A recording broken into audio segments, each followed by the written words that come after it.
Alrighty, it's a pleasure to be joined by Australian country music icon James Blundell. G'day, James. Thanks very much for your time. My pleasure. And as you can tell, mate, I'm actually hard at work. So, if I was a professional, I'd be nicely dressed and sitting in front of a laptop, but no, we're in a paddock loading a tank. You're not just a country music icon. You actually live the country life as well. That's it. About the only thing I'm not getting enough time on at the moment is a horse, because that's still a big part of our lives. And there's a lot going on at the moment. I'm currently the Queensland branch of an industrial hemp variety trial, which has been an absolute fascination. I've been enamoured with the plant and its products for 30 years. We're hosting our first on-property off-grid music event on the 31st of March, 1st April, and we've still got to find some sheep that we couldn't find last time we went to drench them. So never a dull moment. Right, terrific.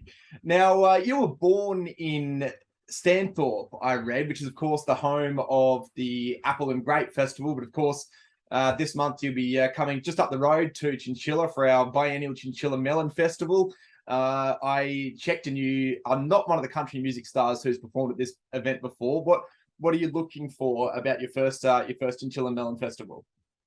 Well, there's two things. I realised when I was reading this morning it's biennial, which I think's really cool and interesting. But I did perform there years ago and just left there going, that is the most that is a very, very unique event. But we got there in dark, played, slept, and then had to get away early the next day for something else. So I'm thoroughly looking forward to getting there in daylight. I want to wear a pair of watermelon shoes, because when it gets really hot, they look genuinely the coolest thing in the world to have on your feet. And maybe a watermelon hat. One thing you can count on is that it's going to be hot at the Chinchilla Melon Festival. It always is. And that there'll be plenty of watermelons there. So hopefully be able to keep cool. Look, I apologize for that. I did check. I was at the first Watermelon Festival myself, which I'm pretty sure was in 1994. I know that Lee Kernaghan before then. I was again reading in the blue, but apparently it is the only melon festival in the world, definitely in Australia, but it is the only designated melon festival. That's right. Well, Chinchilla is renowned historically as the watermelon capital of Australia, if not the world. So it's it's what we do when we get together, once every couple of years, and there's all sorts of weird and wacky, melon games that people take part in. Can we expect a bit of your cameo in the watermelon skiing or the watermelon Ironman, for example, from James Blundell? The Iron Man, I think I've passed my use by on that, but the watermelon skiing, I'm red hot for that. That sounds like a lot of fun. Now you've performed, James, of course, at a huge variety of shows all around Australia and all around the world. What's different about performing country music in country Queensland as opposed to the cities or even overseas? It's just a great question. I really believe 35 years of doing it, the two things that I love about our psyche as a culture is that we like being told things that have substance and are true. So we're very low bullshit tolerance. But I've been privileged in my 35 years to watch a real emergence of people's pride in being raised in the bush and being involved in primary industry. It's really matured to a degree where people, in their early to mid-20s who are passionate different life to 80% of the rest of the planet. So telling those stories that I wrote from a similar perspective way back when, that is making sense to the next generation is incredibly fulfilling, because it sort of validates your life's observations and values. Terrific. Now, speaking of way back when, if I'm not mistaken, your professional career began back in the late 80s. You were recognised as an emerging talent in the 87 Country Music Awards. Did you imagine back then that country music would be a lifelong journey for you, and that still at nearly the age of 60, I'm not going to say specifically which age, no, but that you'd still 58 years young and proud of it? Absolutely not. I spent the first 5 years of what turned out to be a career thinking, look, they're going to blow time on this. They're going to say this guy has no idea what he's doing. He's sort of snuck in under the radar, and he keeps getting gainfully employed by a tricky industry. And I literally waited to get pulled up. 35 years into it, there's two things I know. I certainly wouldn't have the energy to do it all again, because countless hours of driving and flying and playing, disruptive family lives. But I wouldn't miss it for the world either. But did I think it'd be 35 and counting years of being a professional musician? No, not in a million years. I never ever saw that coming. And now you've recorded some 14 studio albums, according to my calculations. How do you decide on a live set list when you've just got such a huge catalogue of music to choose from?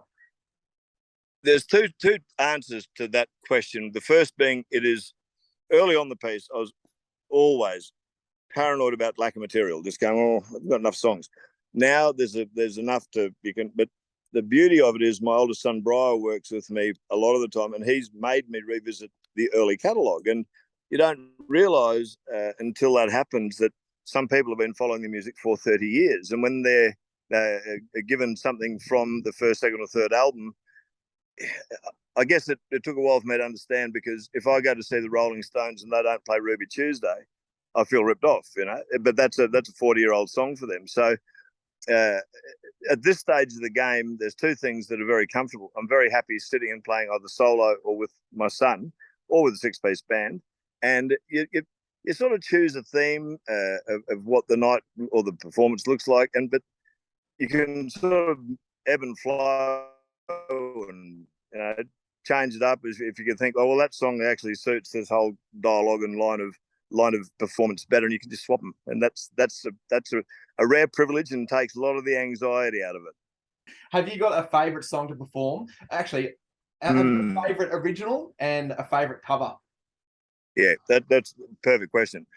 I didn't write Way Out West. I enjoy singing that song as much every time as I did the first time I sang it, because I love the song. So that's my favourite cover. Favourite original would be Down on the Farm, but that changes on a daily basis. But consistently, I think that's the one that articulates the life journey. And for all of those of us who were raised up in the bush and wound up relocating and spending time in a metropolitan. What else is in store for you in 2023, James? This must be one of your very early gigs of the year, but what's next? More writing, recording, or other endeavours that you're excited about? Yeah, very much so. The good old days of being on the road for 8 months of the year, I just don't do anymore. The property's very busy. We're going back to full restock and development, running a light tourism part there. I'm ambassadoring a wonderful company called Aussie Legends Hemp, which is an incredible therapeutic product, which and then we have to put time aside for more time in the States and the UK and Finland, funnily enough, because one of the blokes who I collaborated with on the album is from Finland. So probably less time on the road in Australia, but plenty of performance, and we'll record the second album of this body of work June, July, August back in the States. So pretty busy year. Something to look forward to, James, and kicking off in a couple of weeks with the Chinchilla Melon Festival. So, on behalf of Chinchilla, we're very excited to be having you once again, and looking forward to it. Thanks very much for your time. That's absolutely my pleasure, Harry. I do have a question. Just this is the trouble about getting to my age. Where you were born in Chinchilla, were you?